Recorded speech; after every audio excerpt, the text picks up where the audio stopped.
ఈ రోజైతే నేను కొన్ని బ్లౌజ్ టిప్స్ అయితే చెప్పాలని అయితే అనుకుంటున్నాను. యాక్చువల్‌గా నా బ్లౌజెస్ అన్నీ నేనే డిజైన్ చేసుకుంటాను. అందరం అలాగే డిజైన్ చేసుకుంటాం అనుకోండి. కాకపోతే నేనే స్టిచ్చింగ్ కూడా నేనే చేసుకుంటాననమాట. సో, నేను కొన్ని టిప్స్ అయితే నాకు తెలిసినవి నేను చెప్పాలని అయితే అనుకుంటున్నాను. ఈ బ్లౌజ్ వచ్చేసి ఇది 12 ఇయర్స్ ఓల్డ్ బ్లౌజ్ ఇది. అప్పుడైతే అందరం షార్ట్ హ్యాండ్స్ పెట్టించుకునేవాళ్ళం. ఓన్లీ 4 ఇంచెస్ అలా పెట్టించుకునేవాళ్ళం కదా! ఇలా వర్క్ చేయించుకున్న బ్లౌజ్ అన్నీ కూడా వదిలేసుకుని మళ్ళీ న్యూ బ్లౌజెస్ చేసుకోవడం అన్నది నాకు అంత ఇష్టం ఉండదు.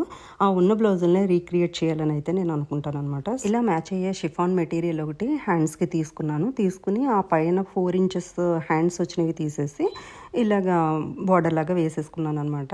చాలా బాగుంది వేసుకుంటే. నాకైతే ఆ లుక్ అయితే బాగా నచ్చింది. మీ దగ్గర కూడా ఏమైనా ఇలాంటి షార్ట్ హ్యాండ్స్ వచ్చి వర్క్ చేయించుకున్న బ్లౌజెస్ ఏదైనా ఉండుంటే ఇలా మీరు కూడా రీక్రియేట్ చేసుకోవచ్చు. ఇంకో బ్లౌజ్ వచ్చేసి బాడీకాన్ డ్రెస్ ఇది. నేను వేసుకోవట్లేదు. సో, దాన్ని ఇలా రీక్రియేట్ చేశాను అనమాట బ్లౌజ్ లాగా. పైన బాడీకి బాడీలాగా ఉంచేసి కింద వచ్చిన మెటీరియల్ని కట్ చేసి 2 హ్యాండ్స్కి వేసేసాను. ఈ డిజైన్ అయితే సూపర్గా ఉంది. నాకైతే చాలా బాగా నచ్చింది. ఇలాంటి టిప్స్ ఇంకా చాలా చెప్పాలని ఉంటుంది. కానీ ఒకే వీడియోలో అన్నీ అవ్వవు కదా! నేనేమనుకుంటున్నానంటే స్టోరీ ఆఫ్ ద బ్లౌజ్ అని చెప్పి నేను ఒక సిరీస్ లాగా అయితే చేద్దామని అనుకుంటున్నాను. మీరందరూ సపోర్ట్ చేస్తారని అయితే అనుకుంటున్నాను. ఈ వీడియో మీకు నచ్చే ఉంటుంది అనుకుంటున్నాను. నచ్చినట్టయితే తప్పకుండా లైక్ అయితే చేయండి. అలాగే కమెంట్ కూడా చేయండి మీరేమనుకుంటున్నారో. ఇలాంటి వీడియోస్ కోసం ఫాలో ఫర్ మోర్.